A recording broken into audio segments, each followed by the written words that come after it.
Hello बच्चों, let's read the question. The question says, which of the following will not undergoes Hell-Vohard-Zelensky HVZ reaction? तो हमसे पूछा जा रहा है कि इसमें से कौन सा HVZ रिएक्शन नहीं देगा.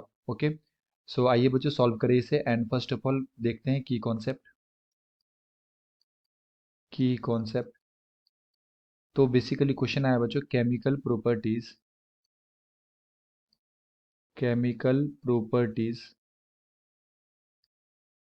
Of carboxylic acid. Chemical property of carboxylic acid, and इसके अंदर हम लोग पढ़ते हैं HVZ reaction, Hell Volhard Zelinsky reaction.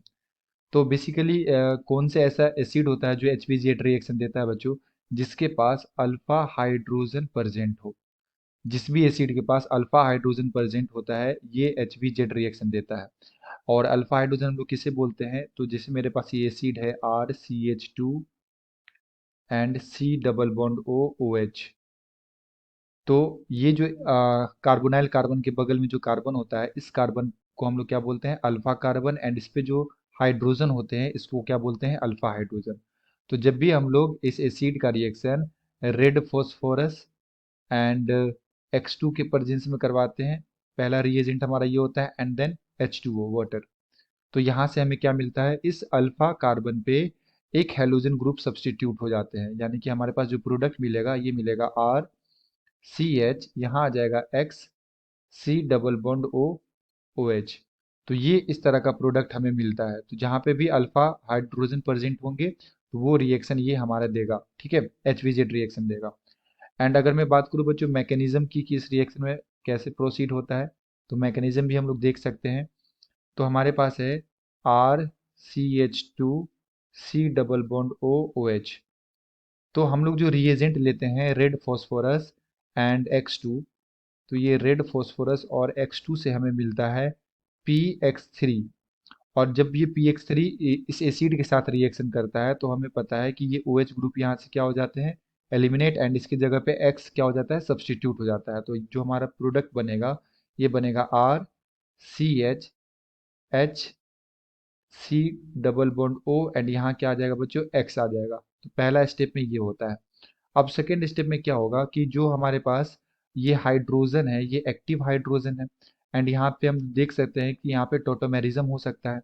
तो ये क्या करता है, टोटोमेरिज्म करता है, टोटोमेरिज्म. ओके, यानी कि अगर कभी भी हमारे पास A B एंड C रहे और A और B के बीच में डबल बॉन्ड और C पे एक्टिव हाइड्रोजन हमारा रहता है, तो हम लोग क्या करते हैं, इसका टोटोमर बनाते हैं. तो डबल बॉन्ड को B और C के पास शिफ्ट करते हैं, एंड इस H को हम लोग A के ऊपर शिफ्ट करते हैं. यानी कि A के पास आ जाएगा हमारा हाइड्रोजन, एंड B और C के बीच में क्या आ जाएगा, डबल बॉन्ड. तो ये हाइड्रोजन जाएगा ऑक्सीजन के पास, एंड ये डबल बॉन्ड इधर शिफ्ट हो जाएगा. तो हमारा जो बनेगा ये बनेगा RCH double bond COH and X. तो ये हमारा इनोल बन जाता है, इनोल. ओके, एंड अब इस इनोल में हम लोग यहाँ पे देख सकते हैं कि ये जो कार्बन है यहाँ पे इलेक्ट्रॉन डेंसिटी ज़्यादा है ना, यहाँ पे इलेक्ट्रॉन डेंसिटी ज़्यादा है. तो जब भी ये हमारे पास इनोल बनता है इसके बाद क्या होता है बच्चों, मैं इसको सेकेंड पेज में दिखाता हूँ. हमारे पास क्या बना है, RCH डबल बॉन्ड C, यहाँ आ गया OH, एंड यहाँ पे हमारे पास X. यस. तो अब क्या होगा कि हमारे पास क्या है, X2. तो X2 जब X2 इसके पास आता है तो बेसिकली यहाँ पे डाइपोल क्रिएट हो जाएगा, और यहाँ पे इलेक्ट्रॉन डेंसिटी ज़्यादा है. तो इस X के ऊपर आता है, एक के ऊपर पॉजिटिव, पार्शली पॉजिटिव, एंड इसके ऊपर पार्शली नेगेटिव. एंड इस पाई इलेक्ट्रॉन से ये शिफ्ट अटैक करते हैं इस X के ऊपर, एंड यहाँ से एक X हमारा क्या हो जाता है, रिमूव हो जाता है. तो हम लोग इसे इस तरह से शो कर सकते हैं, CH यहाँ पे आ जाएगा हमारा X, एक X माइनस यहाँ से क्या हो जाएगा, रिमूव हो जाएगा. ठीक है, तो जैसे पाई इलेक्ट्रॉन जाएगा तो इस पे इलेक्ट्रॉन की कमी आएगी. तो ये जो लोन पेयर है बच्चों, ये लोन पेयर ऑक्सीजन के पास ये इसे क्या कर देता है, डोनेट कर देता है.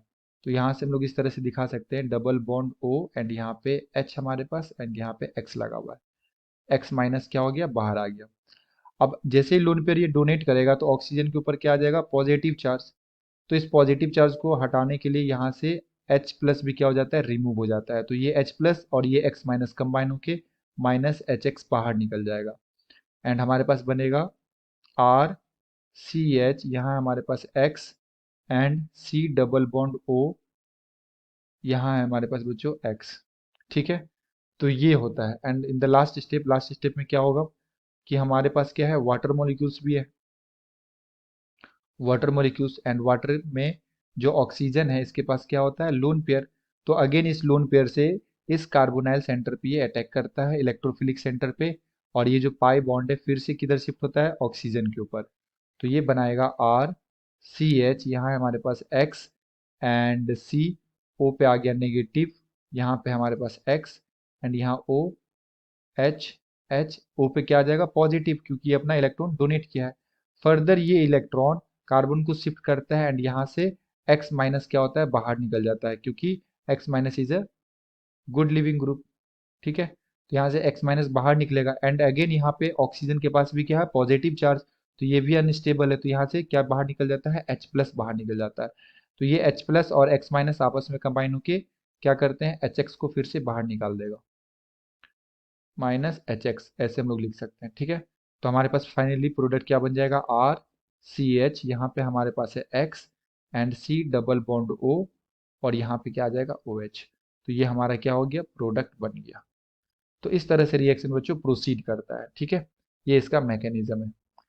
तो जो भी हमारे पास यहाँ पे अल्फा कार्बन वाले, लाइक अल्फा, जिस जिस अल्फा कार्बन पे हाइड्रोजन प्रेजेंट हो, अल्फा हाइड्रोजन, वो एसिड क्या करते हैं, HBZ रिएक्शन देते हैं। तो हम लोग यहाँ से क्लियरली देख सकते हैं बच्चों, ऑप्शन ए में हमारे पास यहाँ पे दे रखा है formic acid, H C double bond O and O H. तो यहाँ पे ये जो हाइड्रोजन है इसे अल्फा हाइड्रोजन नहीं बोलेंगे, यानी कि ये जो है ये HBZ रिएक्शन नहीं देगा हमारा।